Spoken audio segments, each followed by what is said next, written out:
Well, let's take you now to one of our top stories tonight. Gauteng Premier Banyaza Lesufi says the family of Bokgabo Poo has expressed gratitude to members of the community for their support. You'll remember she disappeared while playing with a friend in Wattville, with the child's mutilated remains discovered in Tamboville a day later.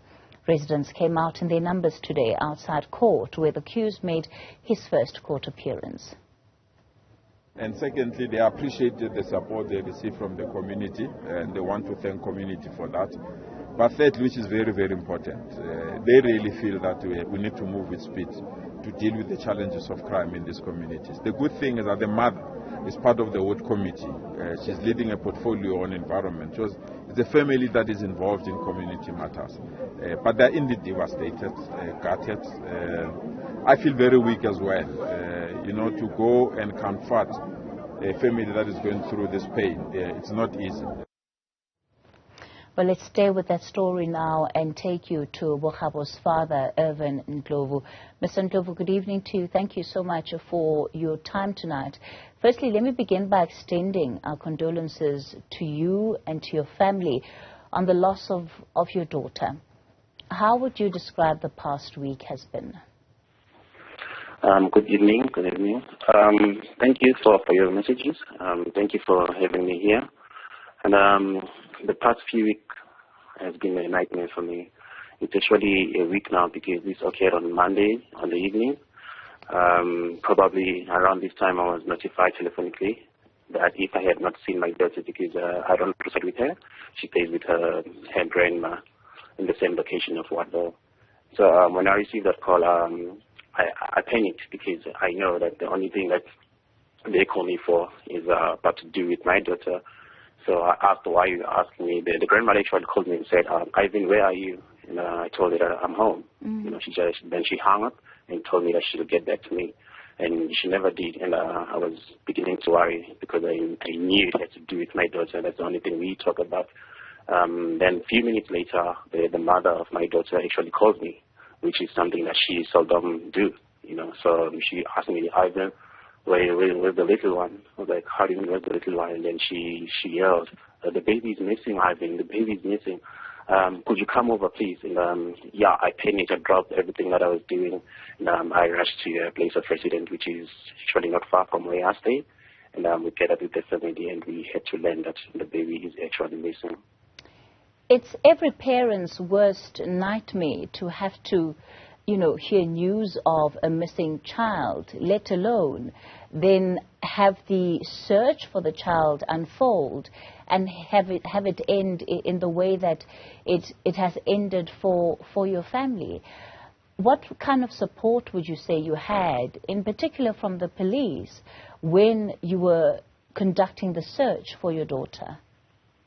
Oh, well, first and foremost, I'd love to thank the community of Wattville. They've been exceptional. They've been with us from day one. Since they've been with us, And when it came to the police, they were also there. But I'd love to say that they had the support of the community, which kind of made their work a lot more easier. And when it comes to the support, I'm very, very grateful. I can't say that I fell short when it came to that. I've been extremely excited about it.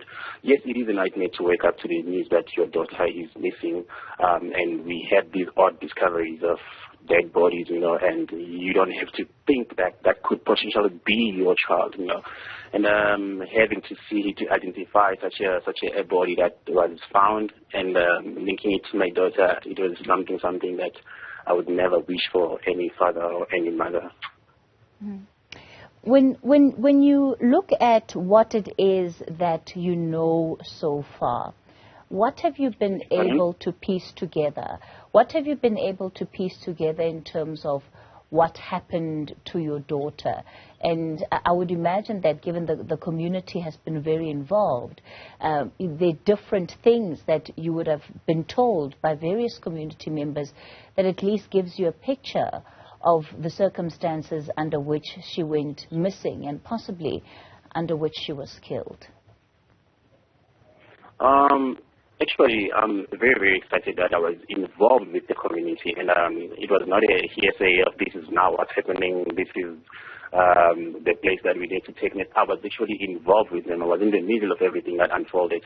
I didn't have to be told of anything. I saw it with my naked eyes, and I'm glad that I was there, even though it will bring about trauma to me from what I've seen, the experiences that I've had. But I'd rather be there in the middle of it than having someone else telling me the actual events that took place. I'm the father in the end. Some events we can try and avoid, we can try and run away from, but some other things they just directed to you and you have no place to run but to face them.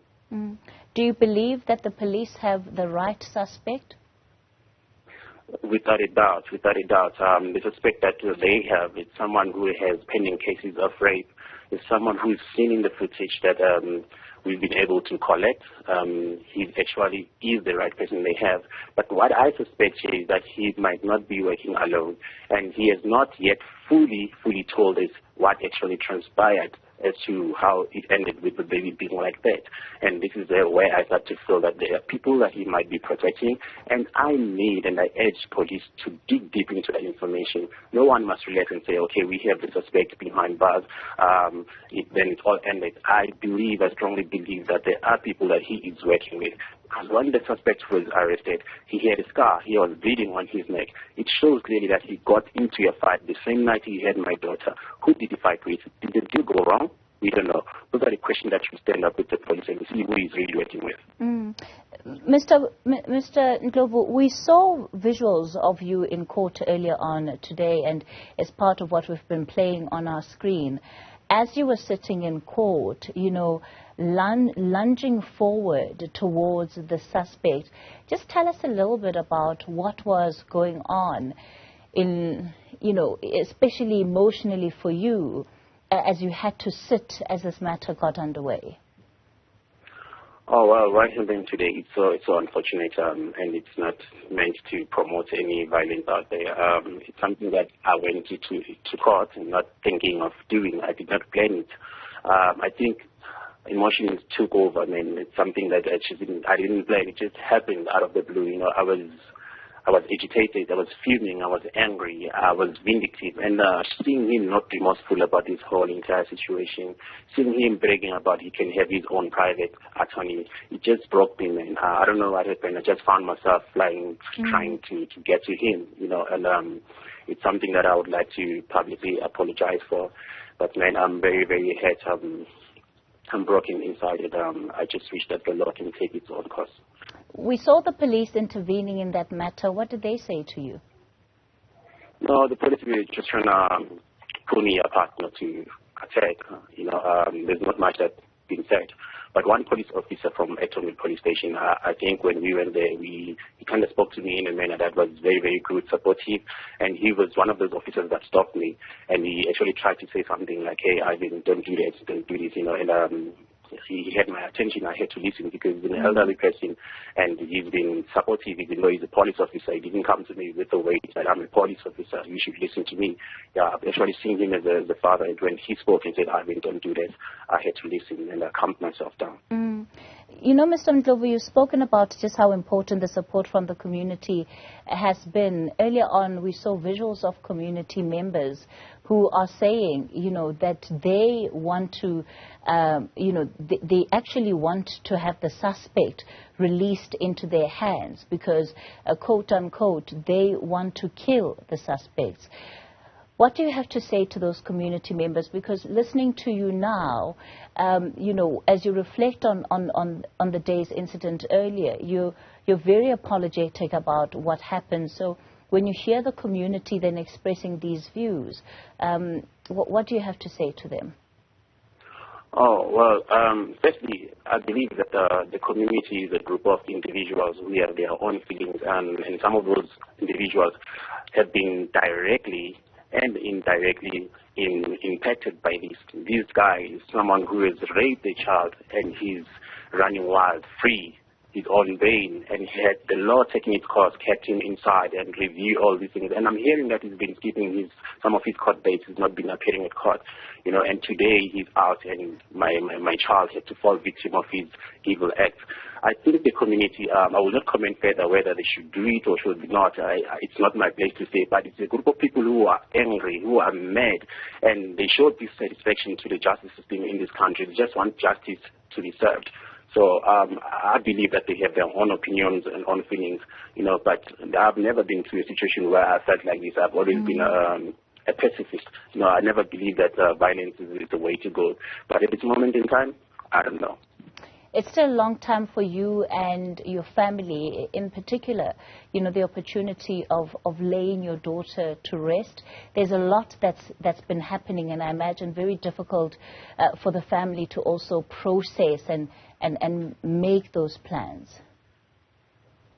Oh, well, those plans have been delayed indeed. We are nowhere near to making funeral arrangements because we should know the state that we found my daughter in. Some of those body parts are still missing. We do want to lay our little princess to rest, but then you can't do it abruptly. We have to wait till we have everything together, and that will be determined by the police and the search team and everyone involved in this case. Mr. Ndlovu, let me once again extend our condolences to you and your family, and thank you so much for coming onto the show and speaking to us in this very difficult time that you are going through with the rest of your family. That is Irvin Ndlovu, the devastated father of the young 4-year-old whose life was tragically taken earlier on this week. Bokgabo Poo, who was mutilated, and as you heard, they still continue the search for some of her body parts before they can even plan to lay her to rest.